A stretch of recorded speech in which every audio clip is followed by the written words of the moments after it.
नमस्कार साथियों, स्वागत है आपका हमारे इस भावनात्मक और प्रेरणादायक ऑडियो स्टोरी वीडियो में। आज हम आपको लेकर चलेंगे एक ऐसी सच्ची घटना की ओर जो न केवल भगवान बुद्ध के बचपन की याद दिलाती है, बल्कि करुणा, दया और इंसानियत की सबसे बड़ी सीख भी देती है। यह कहानी है उस समय की जब राजकुमार सिद्धार्थ महज एक बालक थे। उनके मन में संसार के प्रति, हर जीव के प्रति कैसी कोमल भावना थी, वो इस कहानी से साफ झलकती है। आज की कथा है घायल हंस और बालक सिद्धार्थ की दया। एक तीर से घायल एक निरीह हंस और दो बच्चों के बीच उस हंस को लेकर एक विवाद। पर यह केवल एक पक्षी को बचाने की बात नहीं थी, यह बात थी जीवन के मूल्य को समझने की। दया बनाम हिंसा, प्रेम बनाम अधिकार। और एक छोटे बालक के निर्णय ने तय किया कि आगे चलकर वो संपूर्ण जगत का पथ प्रदर्शक बनेगा।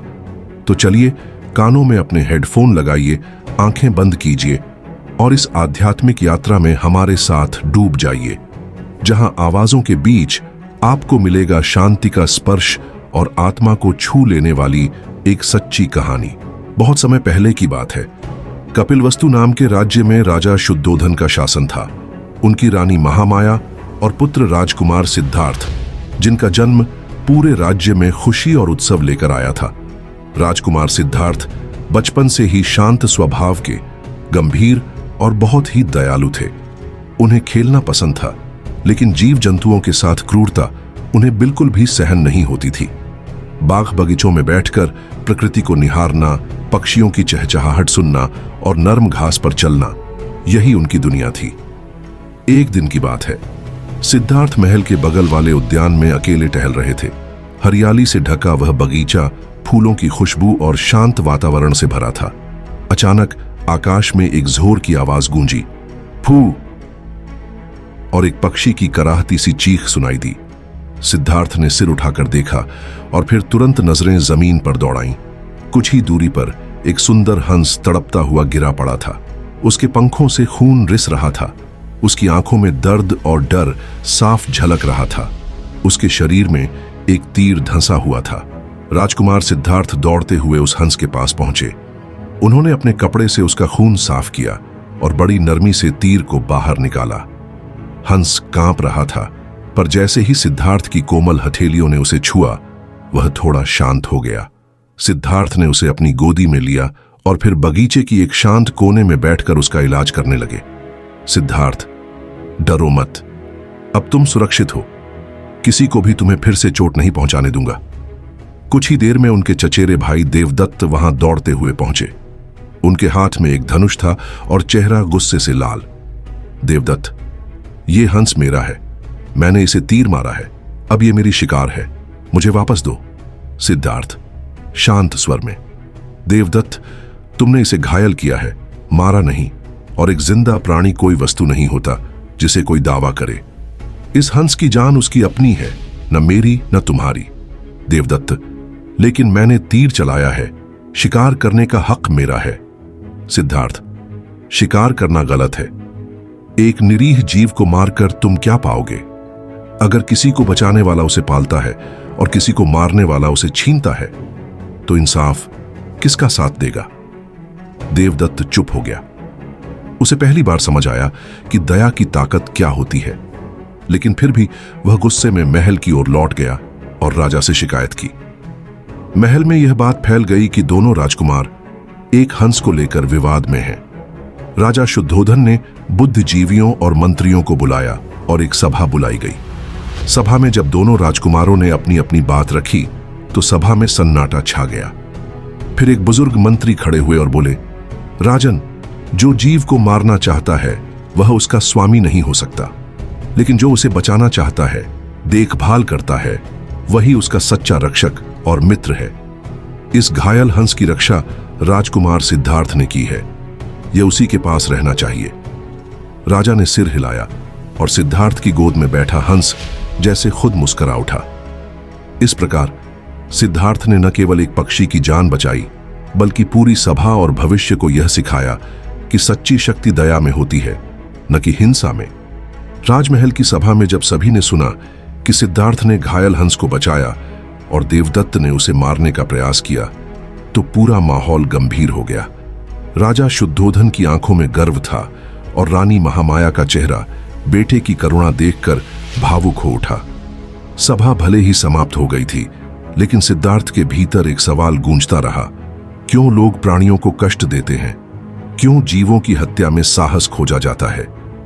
उस रात सिद्धार्थ ने महल के बगीचे में चांदनी के नीचे हंस को अपने पास बैठाकर धीरे धीरे बातें की। हंस अब स्वस्थ हो चला था, लेकिन सिद्धार्थ की आंखों में उसके लिए अब भी ममता भरी हुई थी। सिद्धार्थ धीरे से, तुम उड़ सकते हो, लेकिन क्या चाहोगे, यहीं रहना या फिर लौट जाना अपने झुंड में? हंस ने पंख फड़फड़ाए, लेकिन वह उड़ने की कोशिश नहीं कर रहा था, जैसे वह खुद भी समझ चुका था कि यहां उसे सिर्फ जीवन नहीं, स्नेह और शांति भी मिली है। अगली सुबह जब सिद्धार्थ बगीचे में बैठा ध्यान कर रहा था, तभी उनके गुरु विश्राम आए। वे राजा के विशेष सलाहकार और सिद्धार्थ के शिक्षक थे। गुरु विश्राम, राजकुमार, तुमने जो किया वह आज के समय में बहुत दुर्लभ है। दया और अहिंसा, ये वही गुण हैं जो किसी आत्मा को महामानव बनाते हैं। सिद्धार्थ मुस्कुराकर, गुरुवर, अगर मेरे पास शक्ति है किसी को बचाने की, तो क्या मुझे उसका उपयोग नहीं करना चाहिए? क्या केवल इंसानों की रक्षा जरूरी है? गुरु ने सिर हिलाया। तुम सही कह रहे हो पुत्र, यही सोच आगे चलकर तुम्हें बहुत बड़ा मार्ग दिखाएगी। लेकिन याद रखना, करुणा सिर्फ भावना नहीं, वह एक क्रिया है, एक साहस है। सिद्धार्थ की आंखों में गहराई थी। उम्र छोटी थी, पर सोच किसी अर्शी जैसी। उधर देवदत्त अभी भी क्रोधित था। उसने हार को स्वीकार नहीं किया था। अपने साथियों से वह बार बार यही कहता, एक हंस के लिए मुझे अपमानित कर दिया गया। सिद्धार्थ तो बस रोने वाला लड़का है और लोग उसे महान कहते हैं। लेकिन समय ने सब कुछ बदल दिया। महल के लोग, मंत्री, सैनिक सभी सिद्धार्थ के स्वभाव से प्रभावित होने लगे। जो राजकुमार युद्ध कला और हथियारों से दूर था, वह करुणा और सत्य की मिसाल बन रहा था। एक दिन जब देवदत्त ने देखा कि वही घायल हंस अब उड़ने लगा है और सिद्धार्थ के साथ खेलने भी लगा है, तो उसका मन भीतर से कुछ सोचने लगा। पहली बार उसने अपने दिल में एक सवाल उठाया, क्या मैं गलत था? क्या जीव की जान लेना मेरी जीत नहीं, मेरी हार थी? फिर आया वह दिन जब हंस ने उड़ने का निर्णय लिया। सिद्धार्थ ने अपने हाथों से उसे आसमान की ओर उड़ाया और कहा, जाओ मेरे मित्र, अब तुम स्वतंत्र हो, उड़ो जितना ऊंचा चाहो। पर याद रखना, इस दुनिया में दया से बढ़कर कोई उड़ान नहीं होती। हंस एक बार आकाश में चक्कर लगाकर वापस आया, जैसे धन्यवाद कह रहा हो, और फिर दूर उड़ गया, नीले आकाश की ओर। इस तरह राजकुमार सिद्धार्थ ने न सिर्फ एक हंस को जीवन दिया, बल्कि पूरी दुनिया को यह शिक्षा दी कि करुणा ही सच्ची वीरता है। सिद्धार्थ अब कुछ बड़ा हो चला था, लेकिन बचपन की वह घटना घायल हंस को बचाने की उसके जीवन की नींव बन चुकी थी। वह हर दिन कुछ न कुछ नया सोचता, सवाल करता, और सबसे बड़ा सवाल बार बार उसके मन में आता था, क्यों लोग दूसरों को कष्ट देते हैं? क्या सिर्फ मनुष्य का जीवन ही मूल्यवान है? महल की सुख सुविधाओं के बीच भी उसके भीतर एक बेचैनी पल रही थी। वह भोजन करते समय सोचता, कहीं इस खाने के लिए किसी पशु की बलि तो नहीं दी गई? वह संगीत सुनते समय विचार करता, क्या यह संगीत केवल मन बहलाने के लिए है या आत्मा की शांति के लिए? उसकी सोच अब केवल एक राजकुमार की नहीं रही थी, वह एक साधक बनता जा रहा था।